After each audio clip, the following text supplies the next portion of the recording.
오늘 우리에게 일용할 양식을 주시옵고 이렇게 기도하라고 하신 것은 단순하게 육신의 배고픔을 하나님께 구하라 하는 의미를 넘어서서 첫 번째로는 음식을 비롯한 우리의 모든 쓸것 필요의 공급자가 하나님이니까 하나님께 기도하라 하는 것이고, 그리고 내가 구해서 모아둔 이 저장한 양식 의지하지 마시고 공급자 대신 주님을 신뢰하면서 주님과 끊임없이 교제하기 위해서 매일 구하라 라고 했고, 또 세 번째로는 내가 지금 살아가는 데 필요한 모든 주변의 일상적인 것들, 이거 내가 누릴 권리가 아니라 하나님의 선물인 줄 알고 교만하지 말고 자랑하지 말고 마음껏 헌신하며 살자라고 말씀드렸습니다. 하나님이 주시니 하나님께 구해받고 하나님 주시는 방법대로 살자는 거였죠.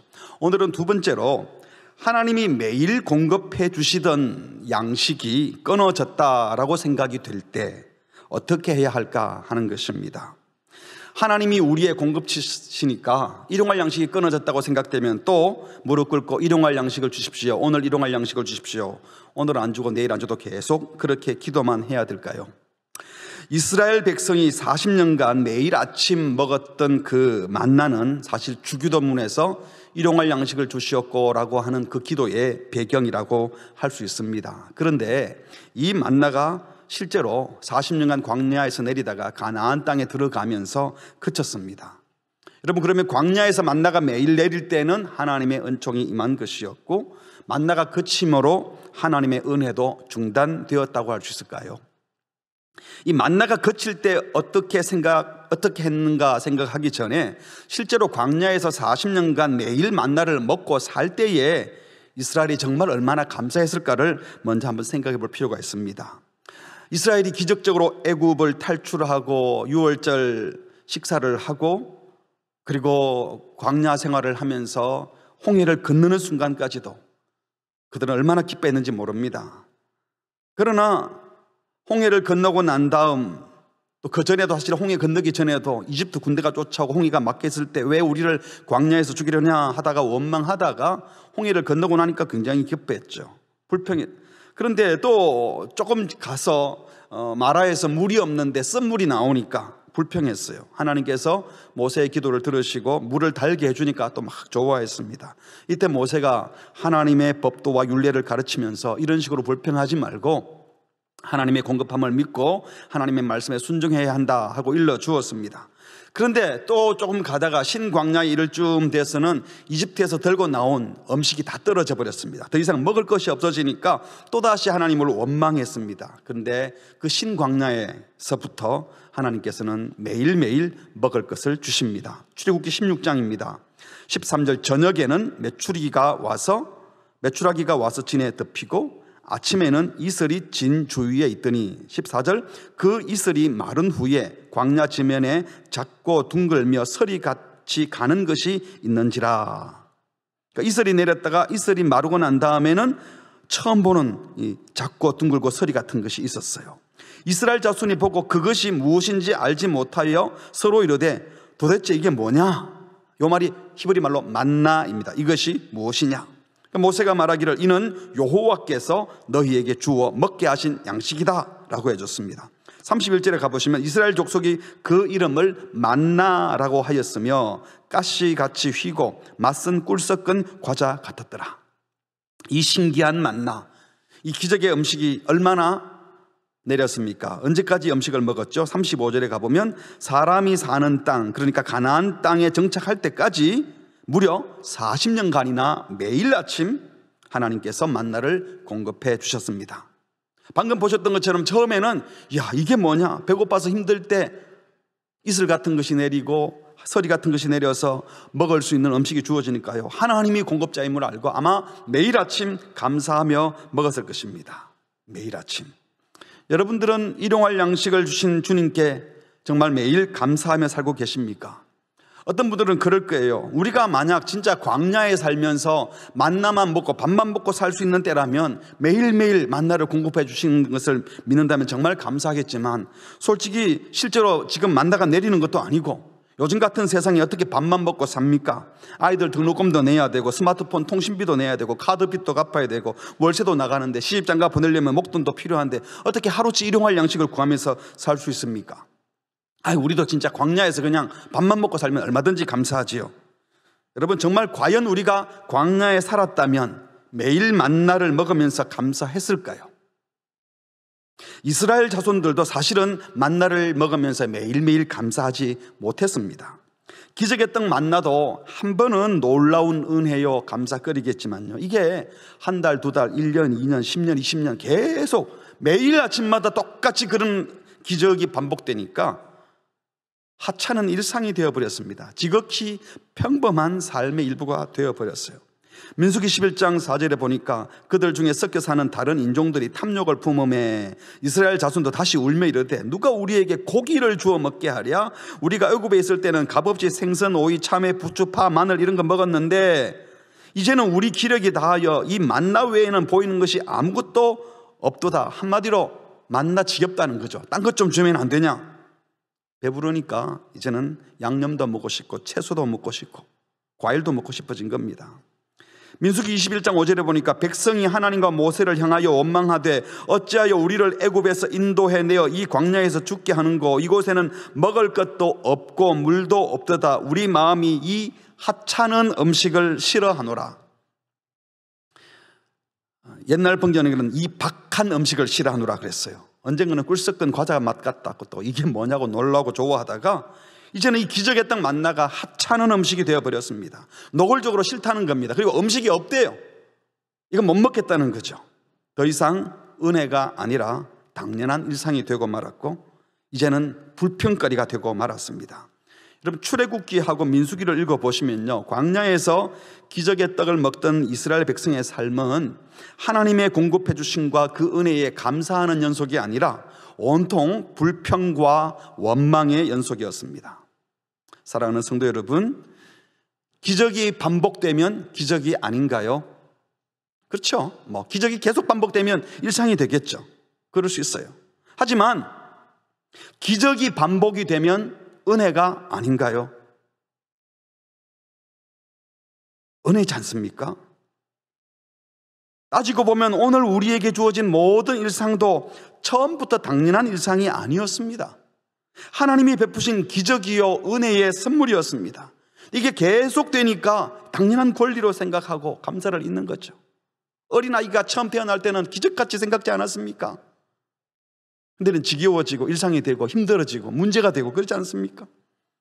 기적도 은혜이지만요, 우리에게 주어진 모든 일상도 사실 하나님이 주신 기적 같은 선물이요 은혜라는 사실을 잊지 마시고 불평이 아닌 감사의 삶을 살 수 있기를 주의 이름으로 축복합니다.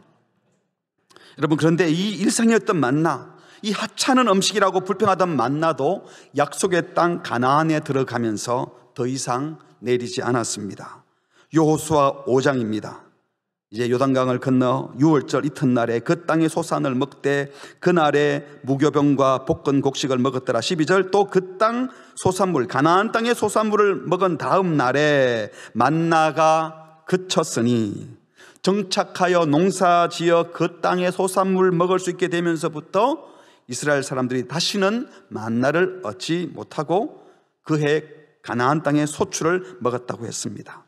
더 이상 하나님이 만나를 내려주지 않으셨어요. 여러분, 만나가 그치면서 하나님의 은혜도 그친 것일까요? 아니죠. 우리가 매일 먹던 만나가 그쳤다고 해서 하나님의 은혜가 그친 것이 아닙니다. 광야에서 만나를 먹은 것은 하나님이 먹여주신 은혜이고 가나안에 정착해서 내가 씨 뿌리고 농사 짓고 그 소출을 먹으면 하나님의 은혜가 아닌 내 노력의 결과라고 해야 되겠습니까?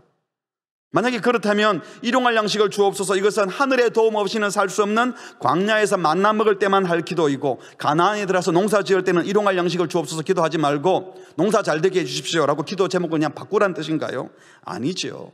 일용할 양식을 주옵소서, 이 기도는 광야에 있던 이스라엘, 하늘에서 내려오는 기적의 음식을 먹던 이스라엘에게 준 기도문이 아니고 예수님의 제자들, 지금 가나안에 정착해서 살고 있어요. 로마의 통치를 받아서 좀 피곤해요. 땀도 흘려야 되고 장사도 해야 되고 세금도 내고 그렇고 살고 있는 자들에게 일용할 양식을 주시었고 기도하라고 했습니다. 오늘 저와 여러분처럼 땀 흘려 일하고 직장 다니면서 월급 받고 장사하고 세금 내고 연구하고 저축하고 주택장만 하려고 애를 쓰고 살아가는 우리들에게도 지금 주신, 하라고 하신 기도라는 것입니다. 왜냐하면 매일 기적처럼 내리던 만나만 하나님의 은혜가 아니라 땀 흘려 수고한 땅의 소산물도 동일한 하나님의 은혜이기 때문입니다. 광야에서는 만나라고 하는 은혜를 매일 허락하셨지만 가나안 땅에 들어가서는 땀 흘려 일하고 그 땅의 소산물을 먹게 하는 은혜를 주시기 때문입니다. 그러므로 만나가 그쳤다고 은혜가 그친 것이 아니고요, 내가 땀 흘려 일하는 곳이라고 해서 하나님의 은혜 없이 살 수 있는 곳이 아니에요. 내가 땀 흘려 일해도 그곳에 하나님의 은혜가 필요합니다. 그렇습니다. 하늘에서 내리는 기적의 음식 만나도 하나님의 은혜지만 밥 갈고 씨 뿌리고 물 주고 거름 주어 얻은 소산물도 똑같은 하나님의 은혜입니다. 이 초자연적인 방법으로 40년간 광야에서 만나와 메추라기를 먹여주시고 반석에서 물이 나게 하시고 온 세상이 가뭄 났을 때 엘리야가 선지자를 대접한 사르밧 과부의 집에 곡식이 떨어지지 않게 하는 그런 기적 베푸신 거, 5병이어로 5,000명 먹고 7병이어로 4,000명 먹게 된 걸 다 하나님의 은혜입니다. 지금도 하나님은 이런 방식으로, 초자연 방식으로 우리를 먹이실 수 있고 먹이시기도 하시는 하나님인 걸 저는 믿습니다. 그러나 자연 법칙을 통해서 땀 흘려 일하는 인간들에게 먹을 것을 주시고 호흡하며 살게 하시는 것도 똑같이 놀라운 하나님의 은혜입니다. 왜냐하면 아무리 내가 수고하고 땀을 흘려 실력을 쌓고 재물을 얻고 직위를 갖고 명예를 얻었다 할지라도요, 하나님께서 수고할 수 있는 건강과 지혜와 환경을 허락하지 않으면 아무것도 할 수 없기 때문입니다. 그러니까 농부의 수확도, 직장인이 밝은 월급도, 학자가 쌓은 학문의 업적도, 행복한 가정을 이룬 것도 모두 우리의 공로나 자격이 아닌 하나님의 은혜입니다. 하나님께서 좋은 땅과 씨앗, 적절한 햇빛과 비, 공부할 수 있는 체력과 지혜, 연구할 과제들을 주셨기 때문입니다. 만내를 내가 거두었으니까, 내가 만나 갖고 왔으니까 이거 내가 만든 것, 이렇게 말할 수 없잖아요. 하나님이 주신 거예요. 내가 노력해서 뭘 얻었다고 해서 당연한 결과인 것처럼, 하나님의 은혜가 아닌 것처럼 말하면 안 됩니다. 왜냐하면 마음껏 호흡할 힘이 있고 마음껏 마실 수 있는 공기와 맑은 물이 있는 것, 눈을 뜨고 감을 수 있는 것, 나의 뇌가 신경체계가 정상적으로 작동하고 그래서 생각하고 듣고 말할 수 있는 것, 읽고 쓸 수 있는 것, 음식 맛을 느낄 수 있는 것, 손가락을 움직일 수 있는 것, 내 몸의 각종 기관들이 지금도 계속 작동하고 있잖아요. 피가 흐르고 있고 허파가 지금 움직이고 심장이 뛰고 있고 신경세포들이 계속 살아서 일하고 있어요. 매일 주시고 늘 곁에 있고 늘 돌아가니까 이게 별것 아닌 것처럼 보이지만 하나하나 세밀하게 살펴보면 놀라운 주님의 손길입니다. 내가 수고하지 않아도 쓸 수 있는 이 모든 것이 당연한 것이 아니고 하나님 주신 선물이라는 겁니다. 무엇보다도 우리가 수고해서 우리 생명을 얻은 것이 아니라 하나님이 은혜로 생명을 지금 유지시켜 주시는 거예요. 지금도 주님이 멈춰라 하면 심장 멈추고 우리는 호흡 끊기고 죽어야 돼요. 살려주신 것도 하나님의 은혜입니다. 그래서 우리는 하나님의 은혜가 아닌 것이 하나도 없다고 말하는 겁니다. 그렇습니다. 생각해보면 하늘에서 만나와 같이 기적적인 음식이 내려오는 것만이 하나님의 은혜가 아니라 농부들의 수고와 적절한 유통 과정을 거쳐서 오늘 아침 여러분 드셨던 식탁, 그 하나님의 기적적인 은혜였습니다. 하나님께서 세밀하게 역사하셨기에 우리가 그 음식을 대할 수 있고 맛을 느낄 수 있고 먹을 수 있었습니다. 우리 몸이 정상적으로 작동했기 때문에 음식을 소화시키고 있는 겁니다. 마치 만나가 일상이 되니까 기적도 은혜도 당연한 것으로 생각하면 안 되는 것처럼 여러분이 매일 하고 있는 것, 내가 매일 먹을 양식이 지금 저축이 되어 있고 내가 번 돈으로 구입한 물건이라고 해서 이거 당연히 내가 쓸 수 있는 권리와 자격이 있다고 생각해서는 안 된다는 것입니다. 그렇습니다. 기적적인 신유도, 기적적인 치유도 하나님의 은혜지만요, 먹는 음식이 소화되고 마시는 물이 흡수되어 신진대사가 이루어지고 산소가 공급되고 맑은 피가 계속 만들어지고 심장과 혈관이 잘 움직이고 있고 신경세포가 살아있는 거, 하나님의 아주 기적적인 은혜입니다. 피곤하다는 신호로 쉬라는 사인을 주는 거, 아유 피곤해 짜증나가 아니라 쉬라고 하시구나. 밤이 되면 잠이 오고 아침이 되면 일어날 수 있는 거, 그렇게 피곤했는데 자고 나면 또 새 힘이 나는 거, 하나님의 은혜예요. 통증을 느낄 수 있고 아플 수 있는 것도 하나님의 은혜입니다. 문제가 생기는데 안 아프면 치료 안 할 거 아닙니까? 아프게 한 것도 하나님의 은혜예요. 기도해서 병고침을 받는 것도 하나님의 은혜지만요, 의사의 손길을 통하여 약물을 통하여 침수를 통하여 병고침을 받았다면 그것도 그 의사의 실력 때문이 아니라 하나님의 기적 같은 역사요, 은혜입니다. 다시 말해서 이 초자연적인 방법과 자연적인 방법 모두 다 하나님이 먹여주시는 것이고 하나님의 은혜라는 거예요. 우리가 자연이 일상이 되니까 기적이 아닌 것처럼 생각하지만 우리의 인체의 신비나 이 천체의 신비나 우리 늘 볼 수 있는, 봄마다 볼 수 있는 초록빛을 보는 것들이 이게 자연스럽게 만들어지니까 일상이지만 그게 그냥 되는 게 아니잖아요. 놀라운 하나님의 섭리 가운데서 각종 작용을 통하여 이 자연이 움직이고 있단 말이에요. 그래서 성숙한 신자는 기적적인 은혜에도 감사하지만, 초자연적인 은혜에도 감사하지만 이 자연적인 은혜, 일상의 은혜에도 깊이 감사하는 것입니다. 일상이니까 당연한 것이 아니라 일상도 은혜의 산물입니다. 그래서 우리는 어떤 방식으로든 일용할 양식을 주시는 주님의 은혜에 감사하는 것입니다. 지금도 하나님은 초자연적인 방법을 통하여 자기 백성들에게 먹여주시고 공급해 주셔요. 기도의 사람 조지 물러 얘기 많이 들으셨을 거예요. 고아원을 운영하고 있었는데 어느 날 아이들에게 준 음식이 다 떨어졌어요. 늘 하던 대로 하나님, 이 어린 영혼들에게 먹을 것이 없습니다. 하나님께서 도와주십시오. 기도를 마치는 순간 누가 초인종을 누르고 와서 선생님 오늘 주문 들어왔더니 빵과 우유가 갑자기 취소돼가지고 이 많은 걸 어떻게 하나 하는데 선생님이 생각이 났어요 하고 그 아이들이 먹을 만큼 딱 갖다 주셨다.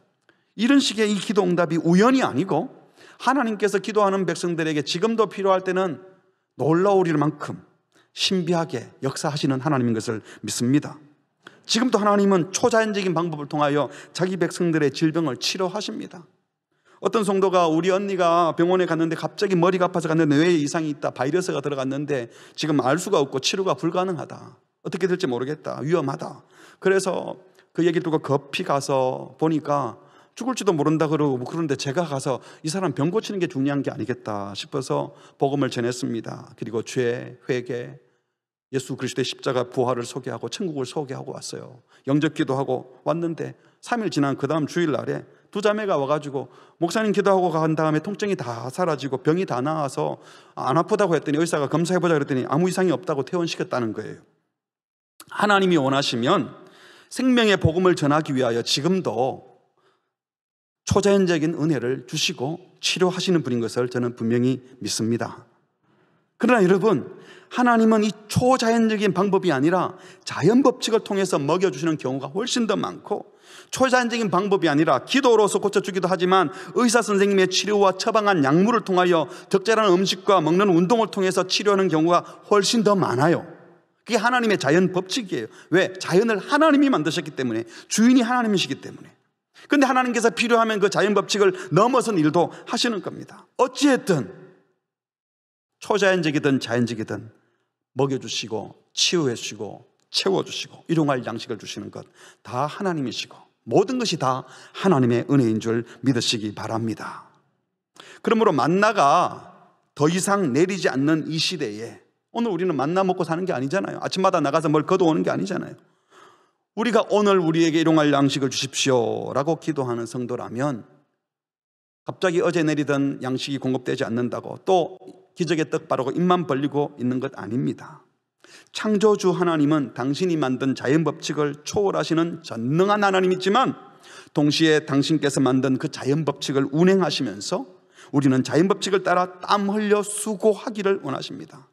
물론 기도밖에 할 수 없고 기도 외에는 할 것도 없을 때도 있어요. 참으로 기도해야 합니다. 그러나 정말 기도하는 성도는 이 초자연적인 역사만 기대하지 않고 인간이 마땅히 해야 할 수고, 마땅히 흘려야 할 땀을 성실하게 흘리고 감당합니다.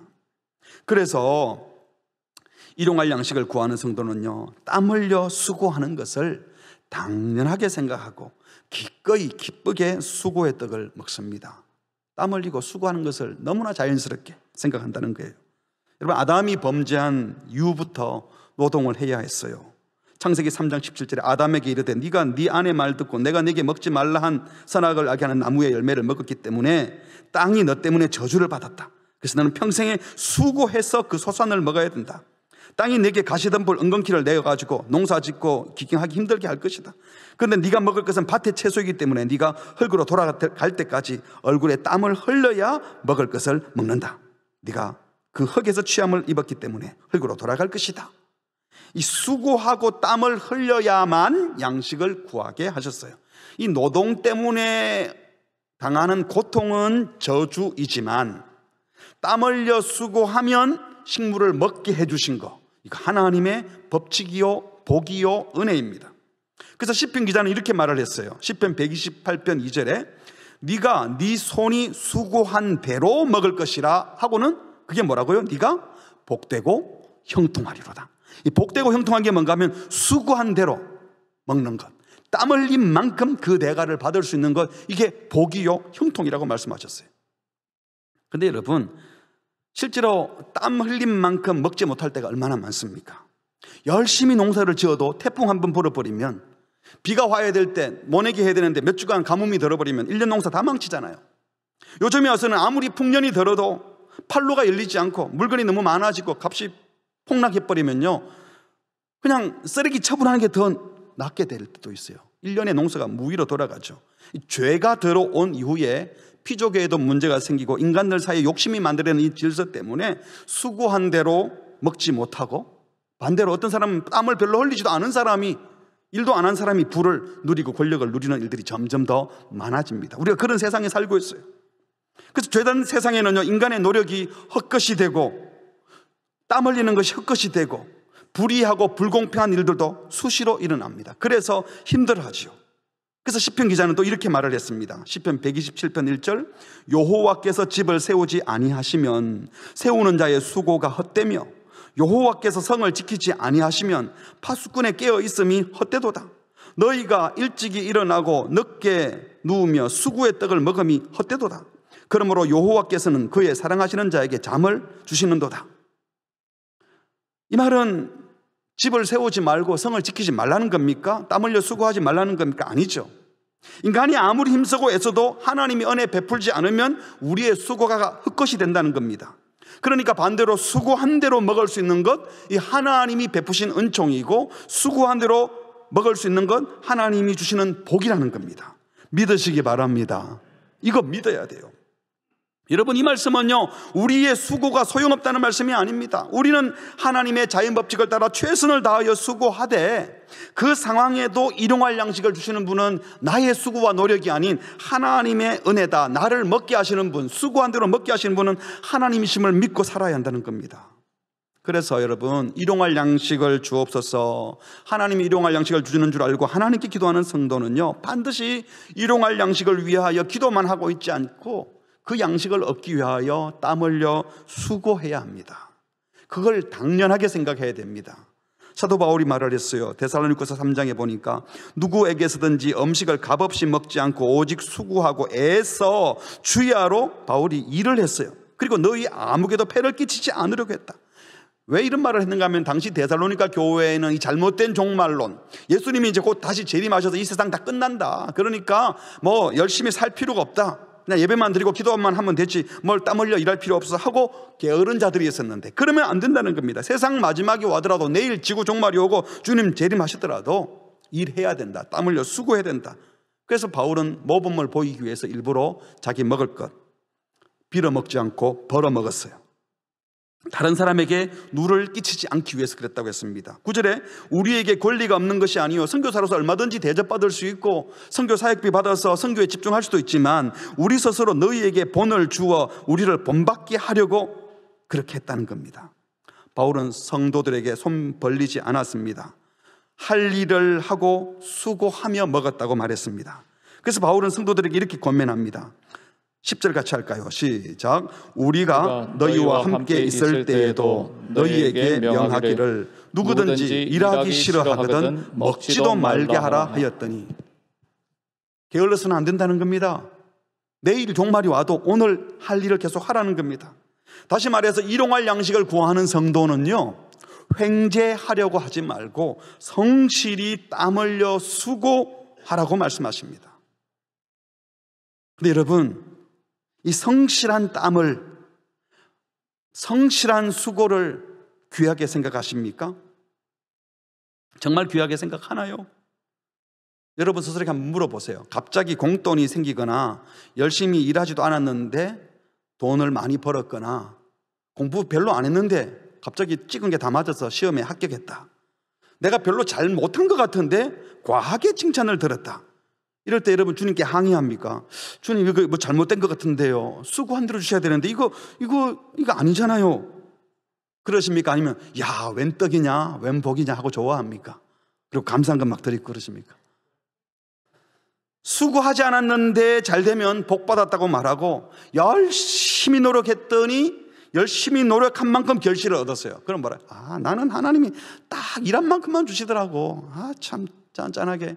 다른 사람 보니까 그냥 대충대충 해도 확 주시던데 나는 일한 만큼 딱 주셔. 나는 참 복도 없어라고 합니까? 복이 있다고 합니까? 우리도 모르게 땀 흘린 수고대로 받으면 복이 아니고 과하게 받아야 되고 복이고 횡재해야 복이고 공돈이 생겨야 복이라고 생각한다면 바른 그리스도인의 정신이 아닙니다. 사랑하는 성도 여러분, 죄송한데요, 로또 복권 같은 거 사지 마세요. 점집 같은 데 찾아가지 마세요. 누가 그러더라고요. 점집에 가가지고요, 그 대기실에 사람이 막 모였는데 김 권사님 그러면 여러 사람이 돌아본대요. 그러면 안 되잖아요. 교회에서 행운권 추천 같은 거 가능하면 하지 마세요. 가능하면이라고 말한 건요, 예를 들어서 교회 안에 어렵고 힘든 일이 있어요. 근데 일을 한 사람에게 시킬 수밖에 없는데 이 어렵고 힘든 일을 너무 많은 분들이 하겠다고 그래요. 그럴 때는 제비 뽑아야 되겠죠.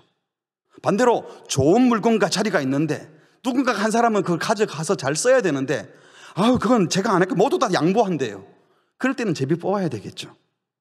그러나 반대로 무언가 특혜를 누리고 싶어하는 그 요행을 바라는 사람들의 마음에 기대치를 심어줘가지고 저거 내가 얻고 싶다, 누구 얻고 싶다, 이거 사람들에게 광고하고 선전해놓고 제비 뽑기 하는 이런 짓은 해서는 안 된다는 겁니다. 그냥 재미로 하는데요 뭐라고 할 수 있지만 그런 재미로 하는 것이 사람들에게 관습이 되고 습관이 되고 나도 모르게 비성경적인 사고를 심어준다는 거예요.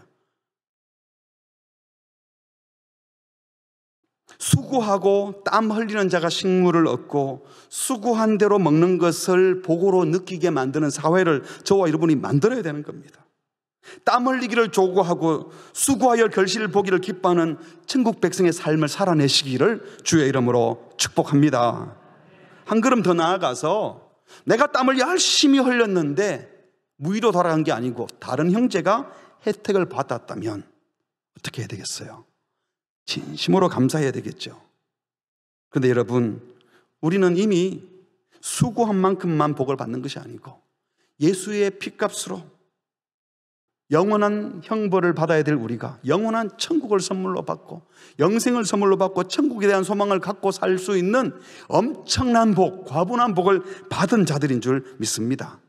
그러니까 여러분, 이 큰 복을 받았는데 내가 수고했는데 왜 저 사람이 복 받아요, 이런 것 가지고 항의하지 마시고, 저 사람은 별로 열심히도 안 했는데 왜 칭찬받아요, 왜 나를 인정해 주지 않고, 항의하지 마시고 주께서 이미 나에게 나의 노력 이상으로 많이 주셨음을 주님과 관계에서 감사하시며 살아가는 우리 모두가 되기를 주의 이름으로 축복합니다.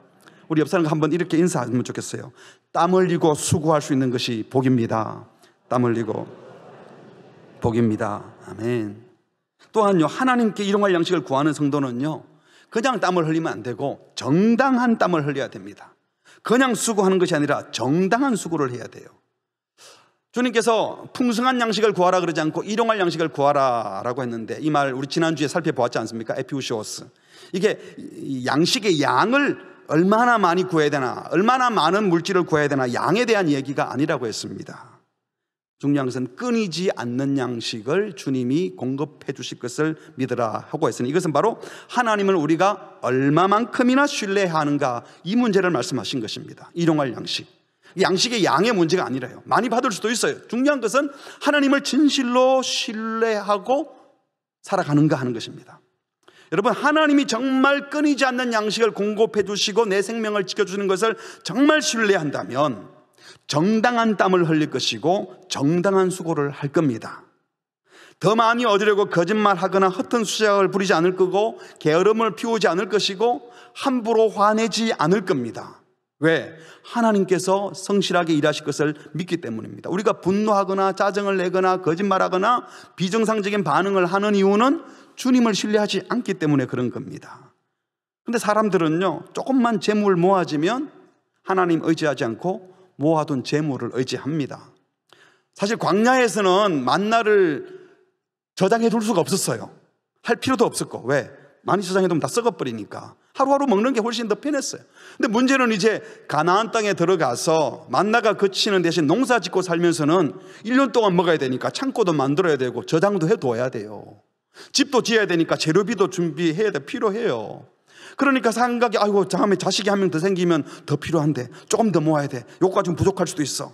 이렇게 조금만 더 염려하다가 나중에는 하나님에게 평안을 누리고 안전을 찾는 것이 아니라 더 모아야 안전할 것 같은 욕심을 내고 욕심내다가 죄에 빠지는 것입니다. 그래서 우리 주님께서는 가난한 자가 복이 있다라고 하셨어요.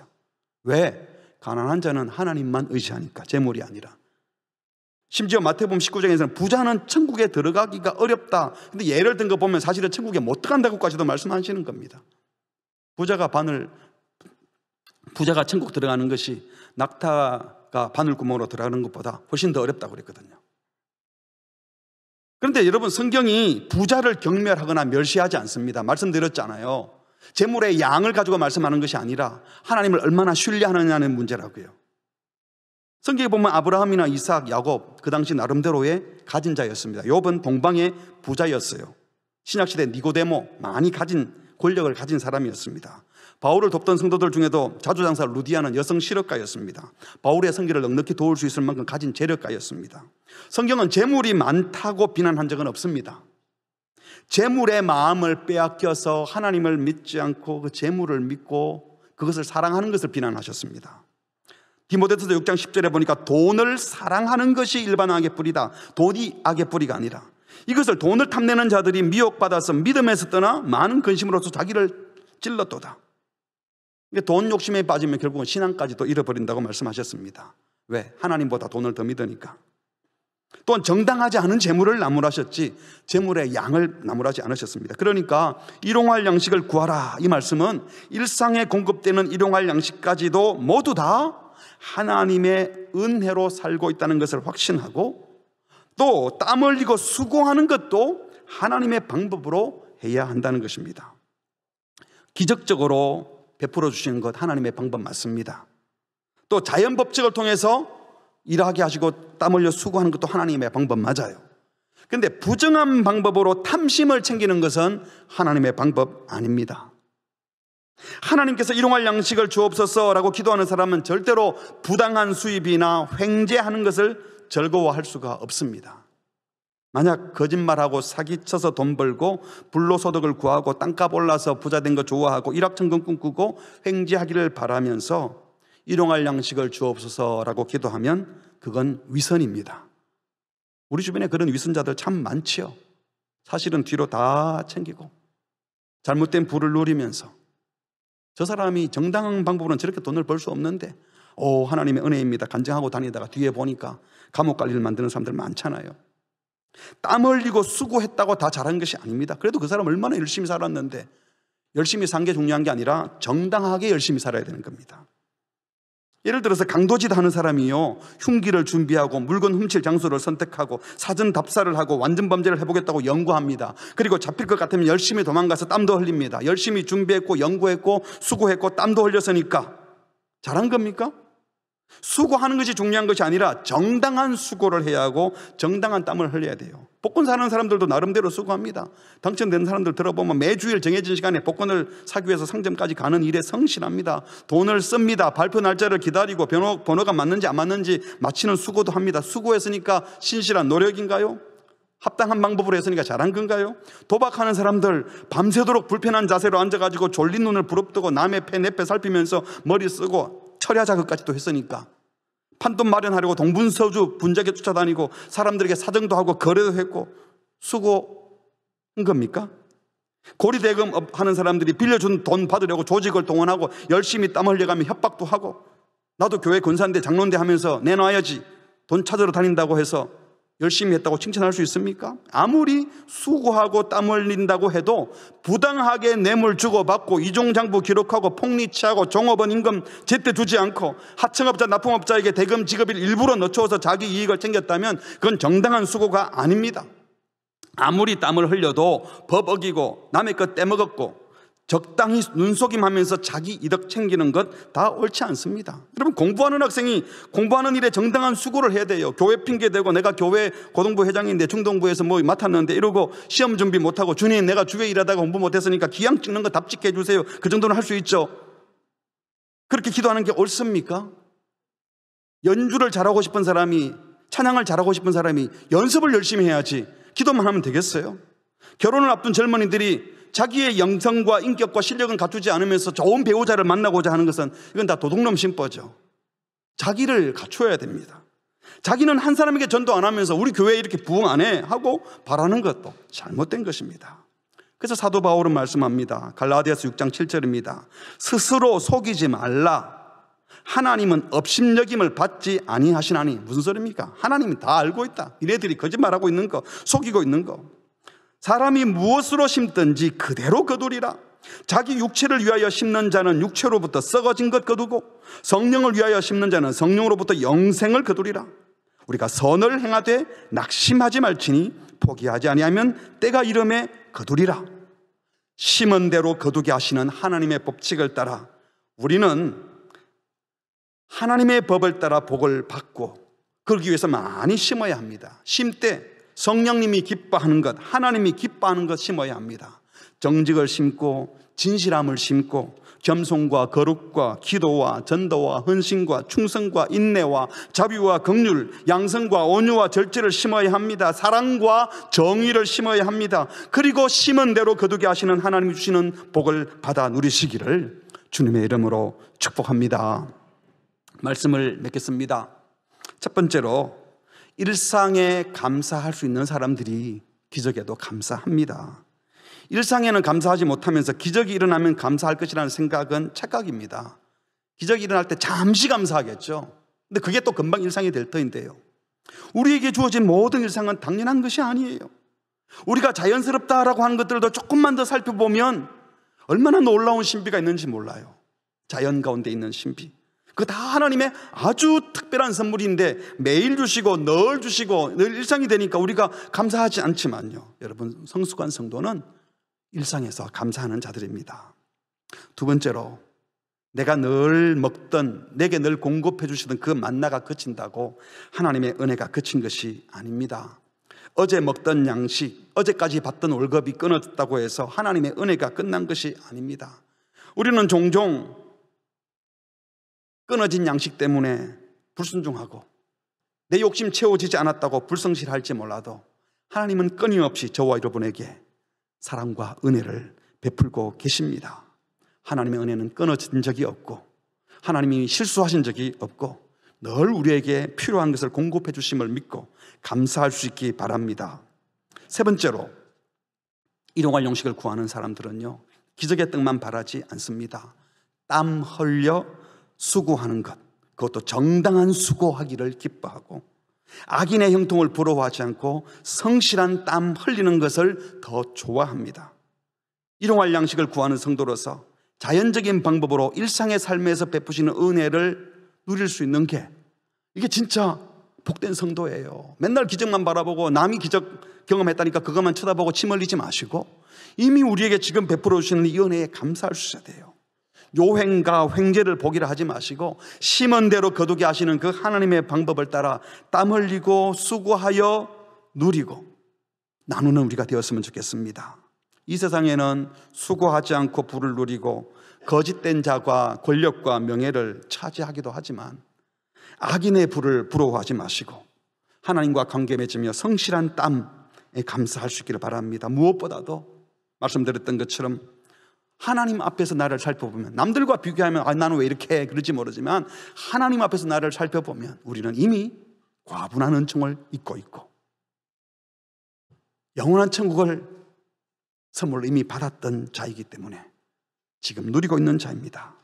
일용할 양식을 넘어 과분한 은총 베푸신 주님 감사합니다 하며 일용할 양식에 감사하며 매일매일 수고의 땀을 흘리고 기적의 떡만 바라지 않고 성실히 일하며 하나님께 영광을 돌리는 복된 성도들 되시기를 주의 이름으로 축복합니다. 아멘. 우리 함께 찬양하겠습니다. 아침에 주의 인자하심을 나타내시며 밤마다 주의 성실하심을 찬양합니다. 아침마다 밤마다 때마다 일마다 주님이 하시는 모든 일들이 얼마나 놀랍고 크신지요. 주님이 행하시는 일을 보게 되면 우리는 감사할 수 있습니다. 이 마음을 품고 우리 주님을 찬양하겠습니다. 아침에 주의 인자하심을, 아침에 주의 인자하심을 나타내시며 밤마다 주의 성실하심을 베풀미 좋으나이다. 아침에 주의 인자하심을 나타내시며 밤마다 주의 성실하심을 베풀미 좋으나이다.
실망시킨 적 없으시고 언제나 공평과 은혜로 나를 지키셨네. 지나온 모든 세월들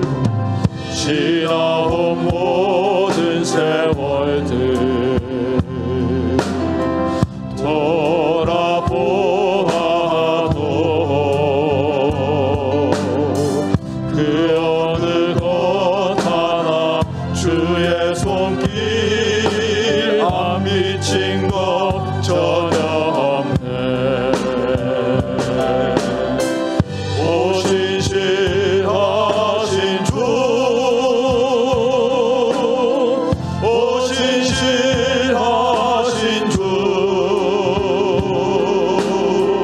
내 너를 떠나지도 않으리라.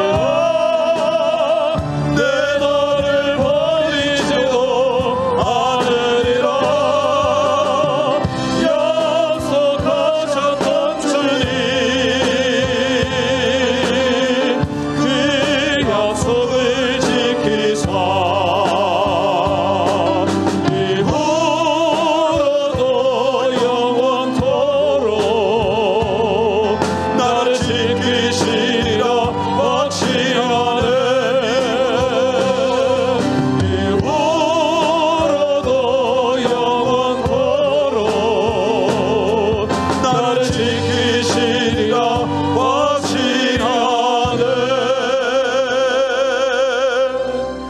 기도하겠습니다. 우리는 기적적인 일이, 내가 경험하지 못한 일이 나한테 유익하게 벌어지면 주님 감사합니다, 주님이 하셨습니다 라고 하고, 늘 우리에게 있는 일상들은 별것 아닌 것처럼 생각지 않았습니까? 우리가 별것 아닌 것처럼 생각하는 것, 그것 조금만 더 들여다보면 놀라운 하나님의 신비요 섭리요 선물인데, 우리가 무지해서 감사하지 못했다면 주님, 우리에게 주어진 일상에도 호흡할 수 있음에도 감사하겠습니다. 우리 성도님들 가운데는요, 지금 이 상황에 마스크 쓰고 1시간 앉아있는 게 힘들어서 예배 못 오는 분들도 계시고, 어떤 분은 20-30분 앉아 있는 것 자체가 힘들어서 여기 못 오는 분도 계셔요. 영상으로 예배하시는 분들도 그 화면 앞에 앉아있는 것 자체도 하나님의 특별한 섭리요 은혜입니다. 우리가 늘 하는 것이 자연스러운지 알지만 이 모든 것 얼마나 큰 은혜인지 모릅니다. 하나님, 내게 주어진 모든 일상, 할 수 있는 것들 감사할 수 있도록 마음을 주옵소서. 여러분이 지금까지 받아왔던 만나, 지금까지 지급되었던 그 공급함이 끊어졌다고 해서 하나님의 은혜 멈춘 것 아닙니다. 어쩌면 남들보다 조금 더 배가 고플 수 있고, 조금 더 덜 넉넉하고, 조금 부족할 수 있을지 모르지만, 조금 더 힘들 수 있을지 모르지만, 그 속에 하나님 담겨진 섭리와 은혜가 있고, 여전히 하나님은 또 우리에게 은혜를 베풀고 계십니다. 주님, 만나가 끊어져도 공급되는 그 하나님의 은혜를 볼 수 있게 하시고, 여기에 내가 흘려야 될 땀, 수고 할 수 있도록, 정당한 땀을 흘릴 수 있도록, 악인의 형통 부러워하지 않고 하나님께서 허락하신 방법을 따라 살아가는 것을 기뻐하는 믿음을 달라고, 우리 합심해서 함께 같이 기도하시겠습니다. 하나님 아버지, 오늘 우리에게 말씀을 주셔서 감사합니다. 하나님, 너희는 일상이라는 하나님 보호할 수 있고, 앉아있을 수 있고, 일할 수 있고, 예배드릴 수 있고, 감사합니다. 먹을 수 있고, 소화할 수 있고, 놀 수 있고, 들을 수 있는 것이 얼마나 큰 감사인지 감사하게 하여 주시옵소서. 내게 공급되던 망신의 만나가 끝이고, 하나님 내가 끊어주시옵소서. 주님이 지금 공급하고 계시고 주여, 주께서 새롭게 공급하시는 어떤 경우도 하나님의 은혜가 있음을 믿고 하시고, 은혜를 나눠주시고 오늘도 말씀하시는 주님이 임재하여 주시고, 저들 마음에 위로하여 주시고, 소망을 주시고, 하나님의 길이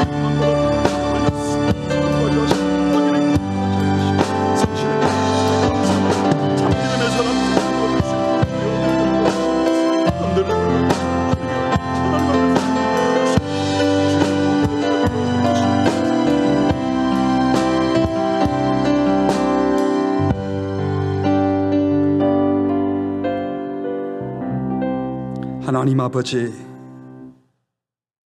너무나 자연스럽게 넘어갔던 일들이 조금만 더 들여다보면 하나님의 신비한 섭리와 은혜가 있음을 믿습니다.